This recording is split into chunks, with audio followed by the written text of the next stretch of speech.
And today, we've got some brand, high five, spanking new Destiny 2 news, courtesy of the Bungie weekly update that has just gone live, revealing official information. And so...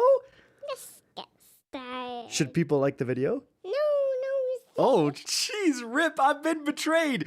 But regardless, guys, first things first, let's go over what's been going on this week in Destiny 2.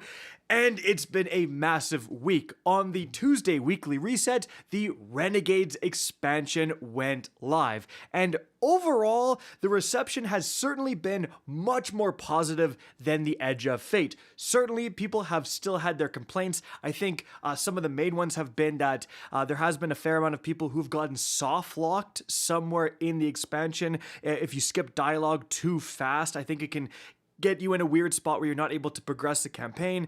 Additionally, the campaign feedback itself has been that overall, the majority of people I've seen enjoyed the campaign. They felt it was pretty awesome, and there's definitely some heavy Star Wars references in there, so if you are a fan, you're certainly going to notice a lot of different things. I still maintain I'm super glad that they didn't use the actual characters. I mean, imagine going to get a bounty from actual Princess Leia, you know what I mean? But people have also said that the campaign itself was fairly short. There's only 6 main missions, and there's some supplemental Lawless Frontier stuff, but yeah, you can get that all done pretty quickly.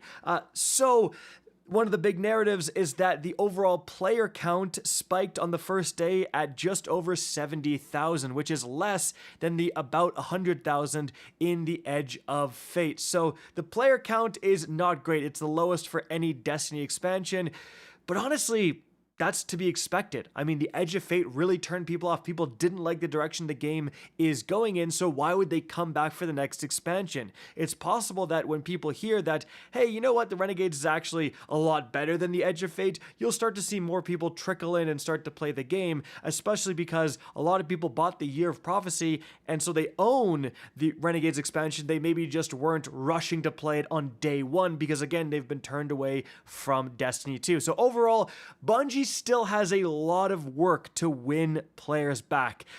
Is Destiny saved? Absolutely not. But I do think Renegades is certainly a step in the right direction, whereas Edge of Fate was a sprint in the wrong direction. So hopefully, again, we can continue moving back on track. But in terms of some more specific things, guys, during that campaign, there is going to be an exotic mission just smack dab in the campaign. And it is an exotic mission. Like, it's fairly complicated knowing where to go and what to do. If you are struggling with that at any point, definitely check out my guide on how to beat it, linked right up above. But that exotic mission has so much more to offer. After you're done beating the campaign, you can go back in, and there is 3 different exotic catalysts for your Praxic Blade that are available to get right now. Each one involves like secret hidden mechanics that is definitely pretty complex. Luckily, I have a guide for how to get all 3 of them, again, linked right up above, guys. So definitely a pretty cool exotic mission in my opinion, and already quite a lot of like special hidden things inside. Now, moving on from there, after you beat the campaign, the next big question you're gonna have is which syndicate should you align with? Should you pledge to and try to level up first? Well, again, I have a full guide going over what each syndicate offers to help you guys make that decision. Again, it's linked right up above.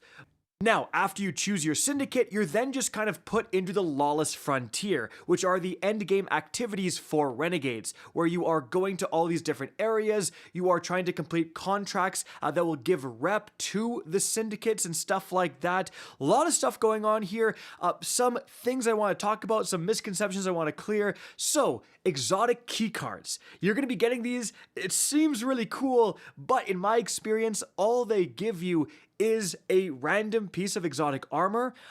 It does seem to, at least initially, award some pieces of the brand new Renegades armor the first couple of times you use these keycards, but then after that, it just turns into a kind of random armor, and then you'll get a bunch of the kind of lock boxes, which improve your loot at the end of the run. So I haven't found any exotic crystals or anything crazy associated with these keycards, but you can actually get lightsaber crystals from these Lawless activities as just random rewards. Last night when I was streaming, the friend I was playing with just got their orange dark matter crystal for their Praxic blade at the end of a run. So it's not actually tied to those exotic keycards. It just drops at the end of a run. So I just want to talk about it now because why not? Now, moving on from there, the last thing I wanted to talk about is that earlier today, I posted a video talking about the new orders system that was introduced with Renegades. So this is really replacing bounties. Bungie has remade bounties in a lot of ways to fit this new order system, and you can actually get legendary, and then you can unlock exotic orders. And getting exotic orders is actually going to be how you unlock the yellow dark matter crystal. So definitely check that video out for like how the order system works and some huge tips for getting that yellow dark matter crystal, because that exotic order is kind of crazy. But moving on from there, we have the brand new information within the TWID. So the first thing Bungie talks about is to get ready for the Equilibrium Dungeon Race. So this is going to launch on December 13th. Once again, they're shouting out the Dungeon Zone hosted by Evan F. and CB Gray. They say the official Dungeon Race will begin at 9 a.m. Pacific globally, so at reset.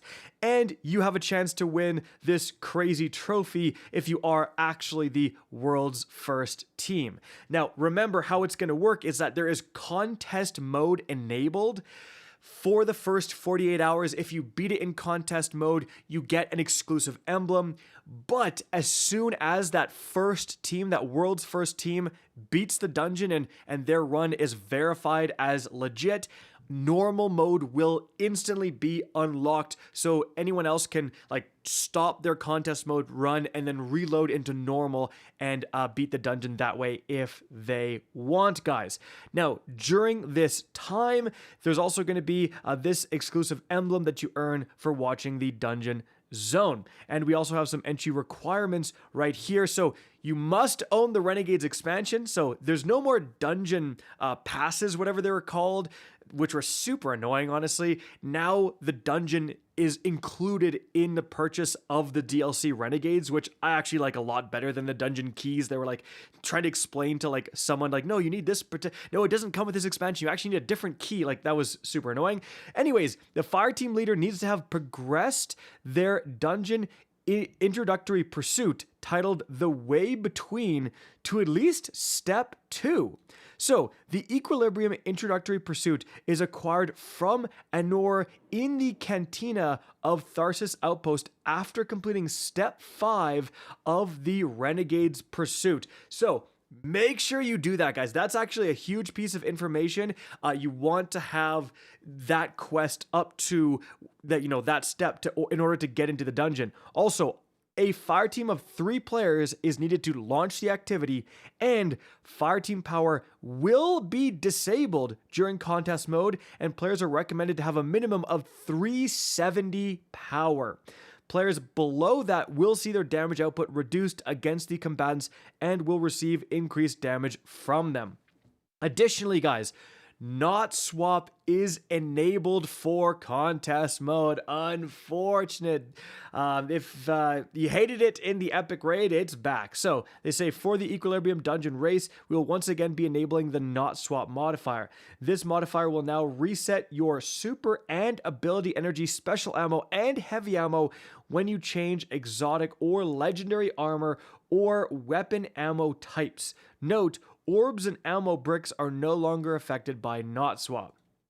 All right, so yeah, that's going to be, I don't think that's going to be too well received, but I mean, that's one way to get rid of loadout swapping, I guess. Anyways, the next thing we are talking about is the Cosplay Cosmodrome. You can see some pictures here. Actually, some crazy cosplays. The Eris Morn one was actually insane.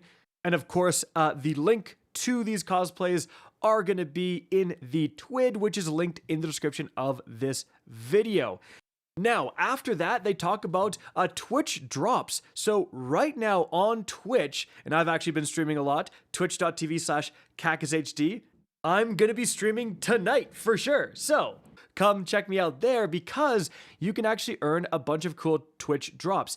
If you watch for 30 minutes, you're going to get this exclusive emblem. And then if you watch for 4 hours in total, like this is not one sitting, you can split this up into multiple days, but you're going to earn a brand new exotic ship, as you can see right here. And these drops are going on right now until December 12th. At 9 a.m. Pacific, so right before the dungeon, guys. And then moving on from there, there's also a Discord quest running from December 2nd until December 14th, where you can receive the ink-drawn shader code as well, guys. And then we have some streaming overlays that you might want to use. They partnered with Get Wrecked, who I actually did work for me in the past. They designed my logo and stuff, so they're pretty good. And so if you're an up-and-coming streamer, you can use some of their resources, as well as moving on from there, we have some Renegades Bungie rewards. You can see that right here, like pins and stuff like that you can unlock. And all purchases made during Renegades will actually get you this specific emblem. Moving on from there, guys, just want to post a lot of known issues. So again, like a lot of known issues, you can see some of the soft locked stuff right here. And so if you are having issues, some of these known issues, they do have potential workarounds. So definitely take a look at those. Guys, that is going to be it for the video. I hope you enjoyed and found this informative. If you did, please remember to help me out by simply rating and especially sharing this video. If you guys want to see more Destiny 2 content similar to this, don't be afraid to slap that subscribe button. If you want to get in touch with me and keep up to date with the latest channel activity, the best way is to follow me on Twitter at RickCacus. That is linked in the description down below. Again, I hope you enjoyed the video, and as always, have a good day.